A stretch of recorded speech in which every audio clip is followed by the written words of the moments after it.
오늘 하나님의 말씀은 에베소서 4장 1절부터 6절까지의 말씀입니다. 에베소서 4장 1절부터 살펴보도록 하겠습니다. 그러므로 주 안에서 갇힌 내가 너희를 권하노니 너희가 부르심을 받은 일에 합당하게 행하여 그러므로 주 안에서 갇힌 내가 너희를 권하노니 말씀합니다. 여기서 그러므로 라는 말은 앞에 3장을 이어주는 말입니다. 특별히 3장의 후반부를 말씀합니다. 사도 바울이 에베소 성도들을 위해서 기도를 했습니다.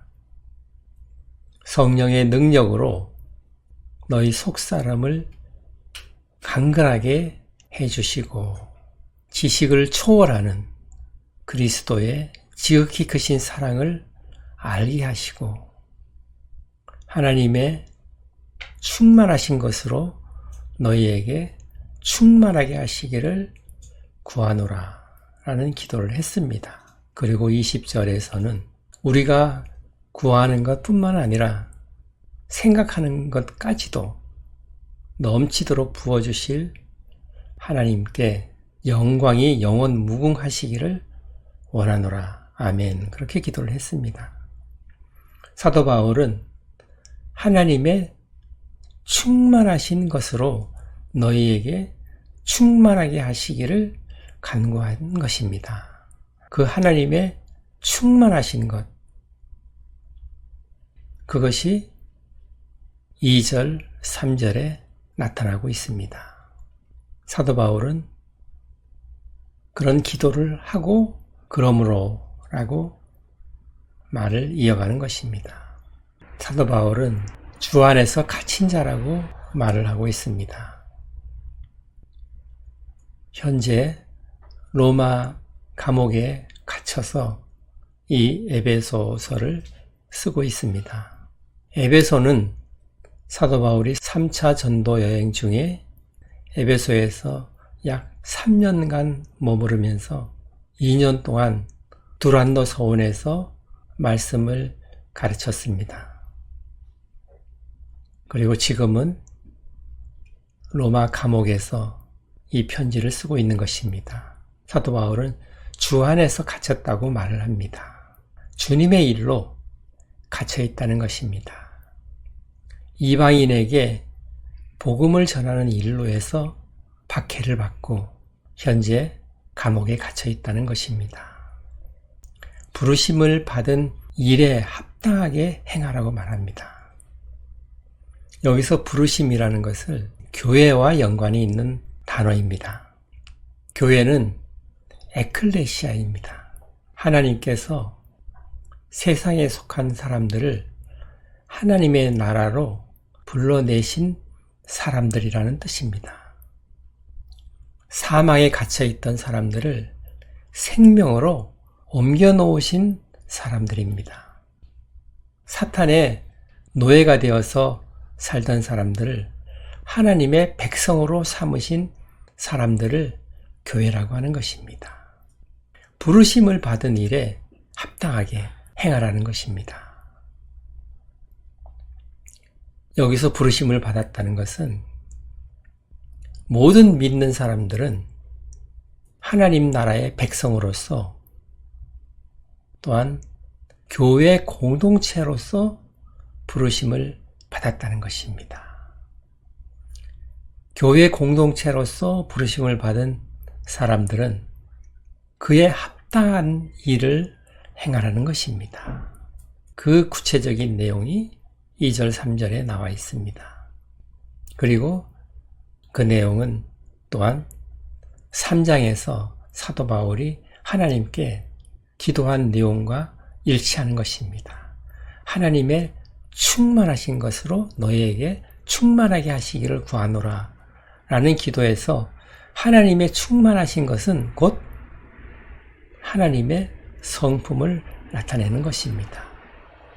2절에 나와 있는 모든 겸손과 온유, 오래 참은, 사랑 가운데 서로 용납하는 것, 이런 내용들은 하나님의 성품인 것입니다. 그것을 기도하고 그리고 그렇게 살아야 된다고 말씀하는 것입니다.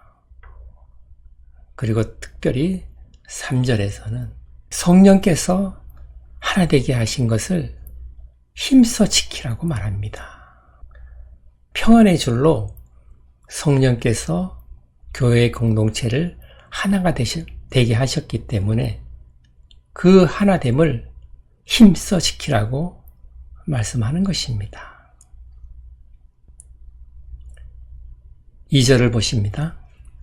모든 겸손과 온유로 하고 오래 참음으로 사랑 가운데서 서로 용납하고 네, 모든 겸손과 온유로 하고 오래 참음과 사랑 가운데서 서로 용납하는 마음이 있어야 교회 공동체를 하나로 유지할 수 있다는 것입니다. 이런 성품들을 사도 바울은 먼저 하나님께 구한 것입니다.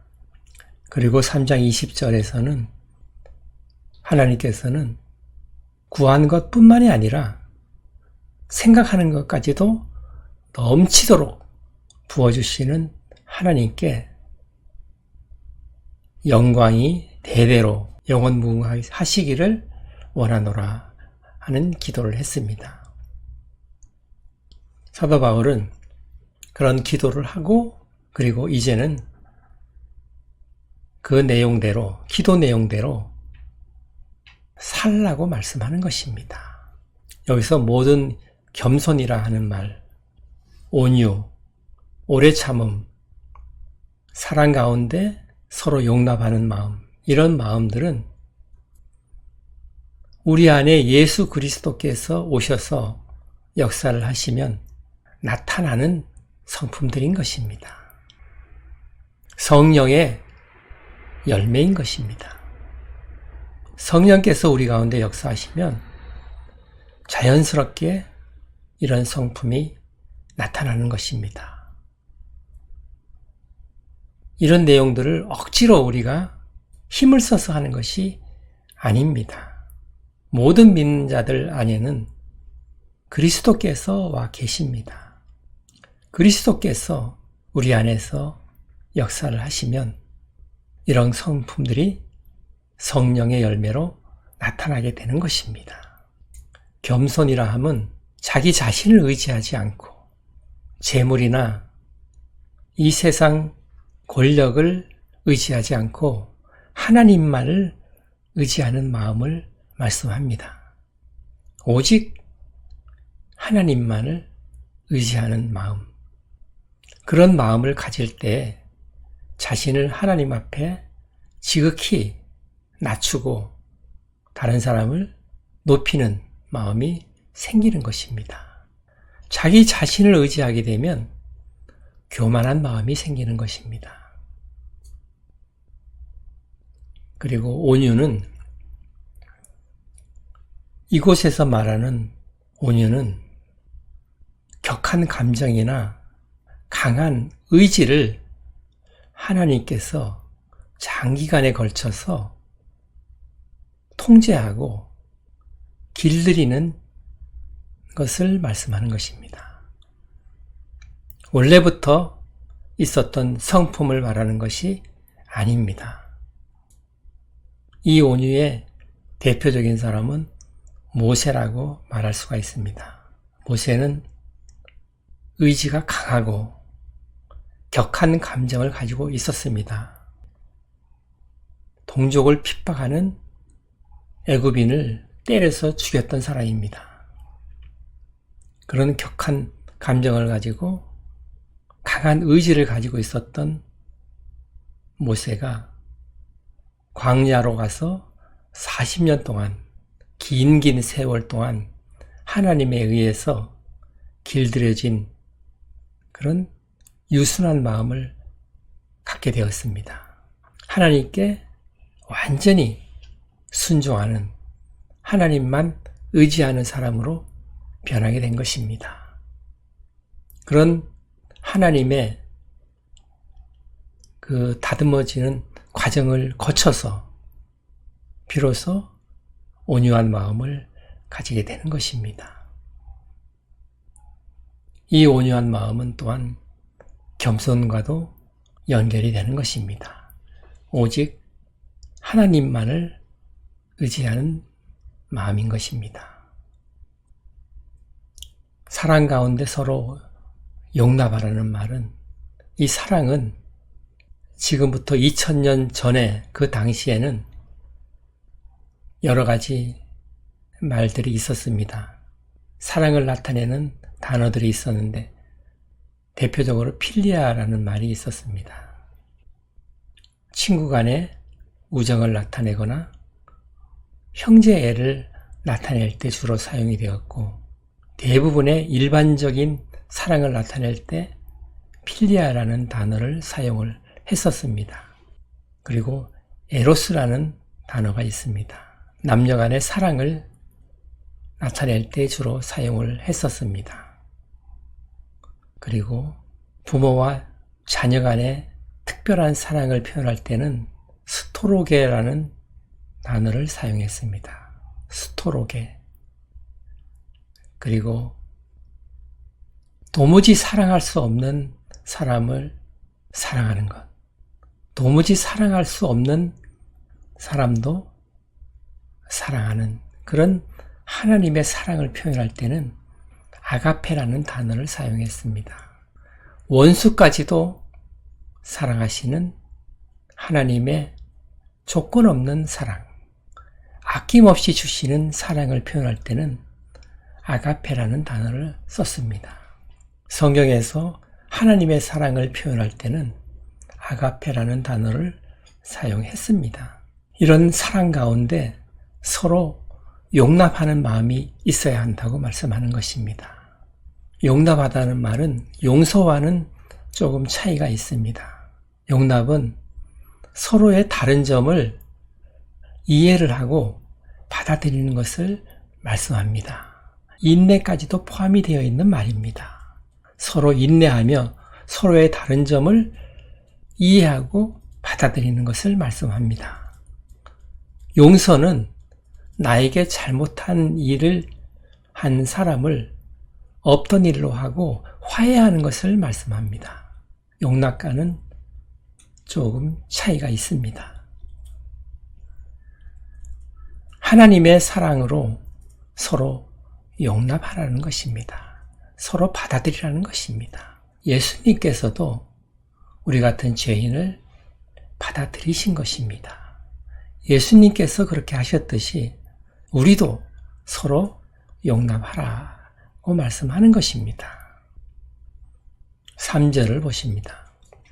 평안에 매는 줄로 성령이 하나 되게 하신 것을 힘써 지키라. 네, 평안에 매는 줄로 성령이 교회 공동체를 하나 되게 하셨다고 말씀합니다. 우리는 교회 공동체를 하나 되게 할 수 있는 능력이 없습니다. 성령께서 평안에 매는 줄로 하나 되게 하신 것입니다.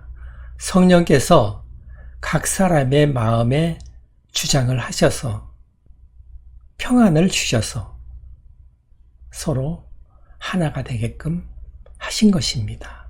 그 평안을, 평안으로 묶어져 있는 교회 공동체를 깨지 말라는 것입니다.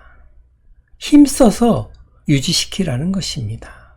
그러기 위해서는 서로가 조심을 해야 하는 것입니다. 언행을 특별히 조심해야 되는 것입니다. 무심코 던진 말이 상대방에게 상처를 줄 수가 있습니다. 공동체는 쉽게 깨어질 수가 있습니다. 상처를 받으면 공동체는 쉽게 흐트러집니다. 그래서 서로 조심하고 힘써 성령께서 하나 되게 하신 것을 지키라고 말하는 것입니다. 이것은 의지적으로 그렇게 하라고 하는 것이 아닙니다. 먼저 하나님께서 죄악 가운데 살던 우리를 하나님의 나라로 건져내 주셨기 때문에 가능하다는 것입니다. 오직 하나님의 은혜로 우리가 살리심을 받은 새 생명을 얻은 사람들이기 때문에 은혜를 받은 자로서 하나님의 사랑을 먼저 입은 자로서 그 하나님의 사랑 가운데서 서로 용납하며 서로를 아끼는 겸손하고 온유하고 오래 참음으로 평안 가운데 거할 수가 있게 된다는 것입니다. 억지로 하게 되면 금방 지치게 될 것입니다. 그러나 우리 안에 그리스도께서 이미 와 계시고 그리스도께서 우리의 마음을 주장하고 계시기 때문에 가능하다는 것입니다. 또한 성령께서 이미 평안에 매는 줄로 하나 되게 해 놓으셨기 때문에 그것을 깨지 말라는 것입니다. 하나 되게 하신 것을 힘써서 유지시키라는 것입니다. 그러기 위해서는 서로가 조심해야 된다는 것입니다. 그리고 사도 바울은 그것을 위해서 3장에서 기도를 했던 것입니다. 하나님의 충만하신 것으로 너희에게 충만하게 하시기를 구하노라. 먼저 기도를 했던 것입니다. 그 하나님의 충만하신 것이 바로 모든 겸손과 온유로 하고 오래 참음과 사랑 가운데서 서로 용납하는 마음을 구했던 것입니다. 그리고 하나님께 구하는 것은 구하는 것뿐만이 아니라 생각하는 것까지도 하나님께서 넘치게 부어주시는 하나님이라고 말씀을 한 것입니다. 따라서 우리가 이런 그리스도의 성품들을 구했기 때문에 우리는 그 성품들로 인해서 하나가 될 수가 있는 것입니다. 또한 그것을 우리 안에 계시는 그리스도께서 도움을 주시는 것입니다. 그리스도의 마음을 품으면 모든 것이 가능해지는 것입니다. 그 다음 절을 보십니다. 주도 한 분이시요 믿음도 하나요 세례도 하나요. 네, 교회가 반드시 하나가 되어야 하는 그 근거를 4절, 5절, 6절에서 제시를 하고 있습니다. 교회 공동체는 하나가 될 수밖에 없다는 것입니다. 몸이 하나요. 성령도 한 분이시고 한 소망을 가지고 우리가 부르심을 받았다고 말씀을 하고 있습니다. 몸이 하나라는 것은 교회 공동체를 말씀하는 것입니다. 머리가 그리스도시고 몸이 그리스도의 몸을 이루는 교회 공동체인 것입니다. 그리스도의 몸을 이루는 지체들이 바로 모든 믿는 자들인 것입니다. 교회 공동체가 곧 그리스도의 몸이고 그리스도의 몸은 하나이기 때문에 교회는 하나가 되어야 된다고 말씀하는 것입니다. 그리스도의 몸이 하나인데 교회가 나누어질 수 없다는 것입니다.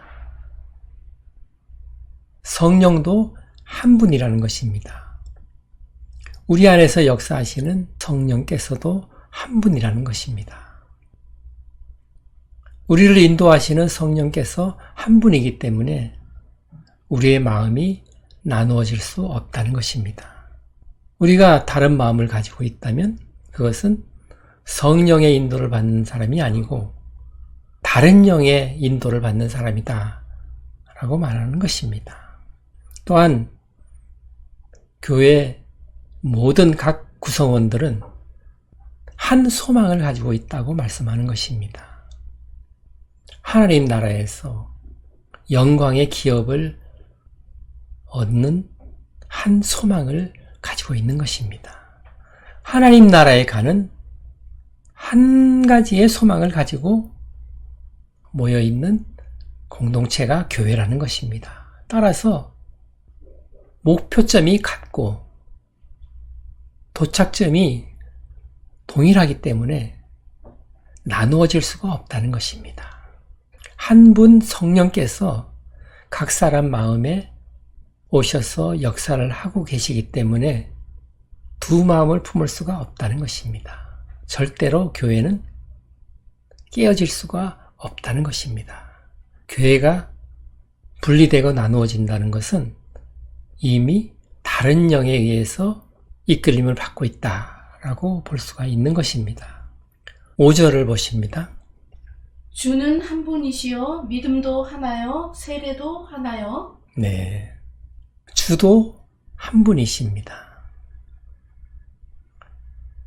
예수 그리스도께서 우리의 죄를 위해서 십자가에서 피 흘려 죽으셨습니다. 우리를 살리시기 위해서 자기의 몸을 희생 제물로 내어주신 주님도 한 분이십니다. 그리고 죽으시고 부활하신 우리 주님을 믿는 믿음도 하나인 것입니다. 믿음이 다를 수가 없습니다. 교회 공동체는 오직 예수 그리스도만을 믿는 것입니다. 다른 어떤 것을 믿을 수가 없는 것입니다. 오직 예수 그리스도만 믿는 것입니다. 그리고 세례도 하나인 것입니다. 예수 그리스도께서는 성령 세례를 주시는 분이십니다. 세례 요한은 물 세례를 주었습니다. 예수 그리스도께서는 성령으로 세례를 주시는 분이십니다. 예수 그리스도의 이름으로 세례를 받은 모든 사람들은 하나인 것입니다. 예수 그리스도께서 베푸시는 세례를 받은 사람들은 다 예수 그리스도와 연합되게 되는 것입니다. 우리가 죽어 있을 때 성령께서 우리 안에 오셔서 우리의 영을 살리시고 새 생명을 주셨습니다. 그리고 예수님과 영적으로 연합되게 하셨습니다. 이 과정을 성령 세례라고 하는 것입니다. 예수님께서 베푸시는 세례를 받은 사람들은 하나일 수밖에 없다는 것입니다. 6절을 보십니다. 하나님도 한 분이시니 곧 만유의 아버지시라. 만유 위에 계시고 만유를 통일하시고 만유 가운데 계시도다. 네, 아멘. 하나님도 한 분이시다 말씀합니다. 만유의 아버지시다. 모든 만물을 지으시고 이름을 주신 아버지라는 것입니다. 하늘에 있는 것이나 땅에 있는 모든 만물을 창조하시고 생명을 주시고 이름을 주신 분이 하나님이라는 것입니다. 바로 우리의 아버지라는 것입니다. 만물의 아버지가 되신다라고 말씀하는 것입니다. 또한 만물 위에 계시는 것입니다.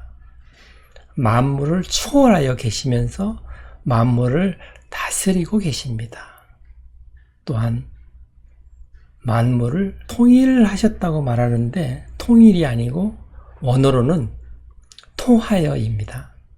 만유를 통하여, 따라서 만물을 통하여 계시고 만물을 통하여 역사하시고 라는 말입니다.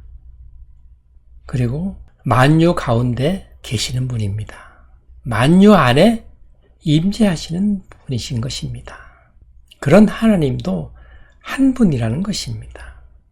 4절에서 성령님도 한 분이시고 5절에서 예수님도 한 분이시고 6절에서 성부 하나님도 한 분이라고 말씀합니다. 그리고 모든 믿는 사람들은 한 소망을 가지고 있다고 말씀했습니다. 하나님 나라에서 영광의 기업을 받는 것, 그 한 소망을 가지고 있기 때문에 지향점이 같기 때문에 하나가 될 수밖에 없다는 것입니다. 가야 하는 종착역이 한 곳이기 때문에, 하나이기 때문에 교회 공동체는 절대로 나누어질 수가 없다는 것입니다. 만약에 교회 공동체가 깨진다면 그것은 다른 영이 와서 역사를 하는 것이다 라고 볼 수가 있는 것입니다. 성령께서는 항상 하나가 되게 하시고 마귀는 그것을 깨뜨리려고 노력을 하는 것입니다.